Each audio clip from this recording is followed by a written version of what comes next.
எதிர்பார்க்காத அணிகளின் ரன் வேட்டை, ஆண்ட பரம்பரை அணிகளின் சொதப்பல், இளம் வீரர்களின் பயமறியா செயல்கள், இப்படி முற்றிலும் வித்தியாசமாக தொடங்கிய 2024ஆம் ஆண்டு IPL தொடர் இறுதிக்கட்டத்தை எட்டியுள்ளது.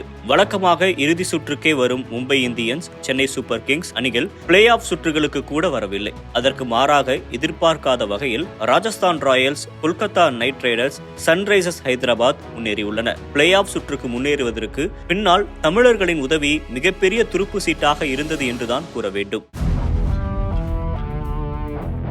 ஹைதராபாத் அணி என்னதான் தொடர்ச்சியாக 200+ ரன் வேட்டை நடத்திய போதும் அந்த அணியின் பந்துவீச்சு அவ்வளவு சிறப்பானதாக இல்லை. ஒவ்வொரு முறையும் முதலில் பேட்டிங் செய்து அதிக ரன்களை குவித்துவிட்டு அழுத்தத்தின் மூலம் விக்கெட் எடுத்து வெற்றி பெற்றனர். இதுவே முதலில் பவுலிங் என வந்தபோது அந்த அணியின் பவுலர்கள் ரன்களை வாரி வழங்கினர். அதில் விதிவிலக்காக இருந்தது நடராஜன் மட்டும்தான். வழக்கமாக யாக்கர் ஸ்பெஷலிஸ்டாக இருந்த நடராஜன் இந்த சீசனில் ஸ்லோயர் பவுன்சர்களை நன்கு கற்றுக்கொண்டு உள்ளார். இதனால் ஆட்டத்தின் முக்கியமான கட்டங்களில் விக்கெட் எடுத்து திருப்பு முனையை கொடுக்கிறார். நடராஜனின் பங்கு எவ்வளவு முக்கியம் என்பதற்கு அந்த அணி அவருக்கு கொடுத்த தங்க சங்கிலியே சாட்சியாக உள்ளது. தற்போது வரை 12 போட்டிகளில் விளையாடி 17 விக்கெட்டுகளை குவித்திருக்கிறார். அதிக விக்கெட் எடுத்தவர்களின் பட்டியலிலும் பும்ராவுக்கு அடுத்து இருக்கிறார்.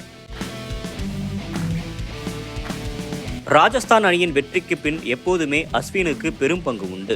நடப்பு தொடரில் வெறும் 7 விக்கெட்டுகளை தான் எடுத்துள்ளார் என்ற போதும் களத்தில் சக பவுலர்களுக்கு அவர் கொடுத்த அறிவுரைகள் மிகவும் முக்கியமானவை. குறிப்பாக கேப்டன் சஞ்சு சாம்சனுடன் சேர்ந்து பலமுறை ஃபீல்டர்களை நிற்க வைக்க உதவியிருக்கிறார். ஒரு சீனியர் வீரராக அணியின் நலனுக்கு முடிந்தவரை செயல்பட்டிருக்கிறார் என்றுதான் கூற வேண்டும். கொல்கத்தா அணியின் பவுலிங் யூனிட்டில் மிகப்பெரிய நம்பிக்கையை ஏற்படுத்தியவர் வருண் சக்கரவர்த்தி. லீக் சுற்றில் 13 போட்டிகளில் விளையாடி 18 விக்கெட்டுகளை எடுத்துள்ளார். ஒவ்வொரு போட்டியிலும் அவர் விக்கெட் எடுப்பதோடு மட்டுமின்றி ரன் குவிக்க விடாமல் தடுக்க செய்து விடுகிறார். இதனால் அழுத்தம் ஏற்பட்டு அடுத்த சில ஓவர்களில் விக்கெட்டுகள் சரிந்தன. குறிப்பாக மிடில் ஓவர்களில் கொல்கத்தாவிற்கு தேவையான விக்கெட்டுகளை எடுத்துக் கொடுத்து உதவியது வருண் சக்கரவர்த்தி தான்.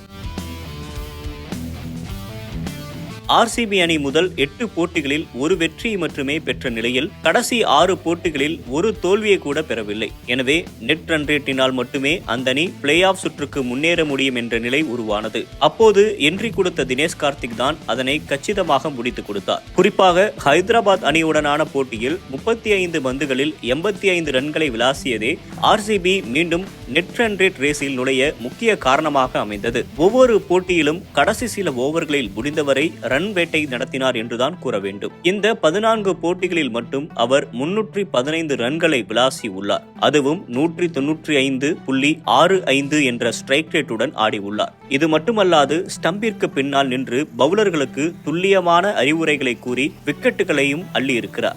RCB அணி இறுதிப் போட்டிக்கு செல்லவில்லை என்றாலும் தினேஷ் கார்த்திகின் பங்கு முக்கியமாக ஒன்றாக பார்க்கப்படுகிறது. நீண்ட நாட்களாக கோப்பையை வெல்ல வேண்டும் என்ற RCBயின் கனவு இந்த வருடமும் ஈடேறவில்லை என்றாலும் தினேஷ் கார்த்திக்கின் பங்கு மிக முக்கியமானது ஒன்றாக பார்க்கப்படுகிறது.